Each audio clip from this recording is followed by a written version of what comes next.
మూసీ నిర్వాసితులను ఆదుకునే అంశంపై సీఎం రేవంత్ రెడ్డి కీలక ప్రకటన చేశారు. నిర్వాసితులకు ప్రభుత్వం అండగా ఉంటుందని భరోసా ఇచ్చారు. ప్రభుత్వం వారందరినీ ఆదుకుంటుందన్నారు. ఎవరిని అనాథలను చేయబోమన్నారు. ప్రత్యామ్నాయం చూపిస్తామని హామీ ఇచ్చారు సీఎం.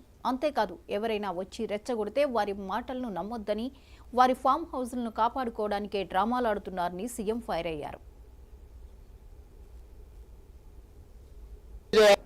తెలంగాణ రాష్ట్రంలో వేళ్ల మీద లెక్కబెట్టగలిగిన జాతీయ స్థాయి నాయకులలో వెంకటస్వామి గారు ఒకరు.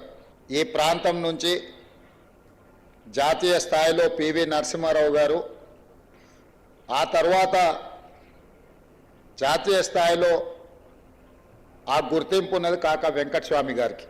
ఇది ఎవరో గుర్తు చేయాల్సిన బాధ్యత కాదు. నాకంటే ముందున్న వాళ్లకు రాజకీయంగా ఇక్కడ చాలామందికి తెలిసి ఉండొచ్చు, లేదా చాడ వెంకటరెడ్డి గారు చాలా ఎక్కువ ప్రత్యక్ష సాక్షులు అనుకుంటున్నా నేను. 2004 ఎన్నికల సందర్భంగా ఆ రోజు బలంగా ఉన్న తెలుగుదేశం పార్టీని ఎదుర్కోవాలి అని అంటే కాంగ్రెస్ పార్టీ ఎన్నికలకు వెళ్లే సందర్భంలో డాక్టర్ వైఎస్ రాజశేఖర రెడ్డి గారి పాదయాత్ర తర్వాత తెలంగాణ, ఆంధ్రప్రదేశ్ రాష్ట్రాలలో ఒక అద్భుతమైన వాతావరణం కాంగ్రెస్ పార్టీకి అనుకూలంగా మారింది. ఆ సందర్భంలో కొత్తగా వచ్చిన రాజకీయ పార్టీకి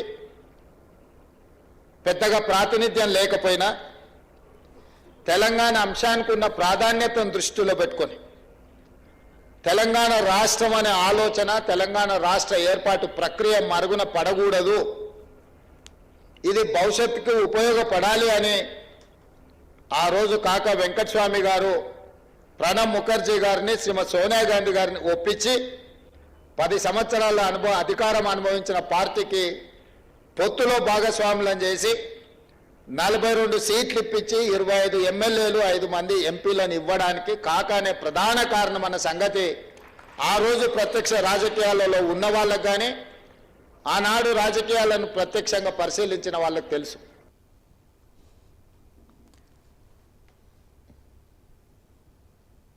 ముఖ్యమంత్రి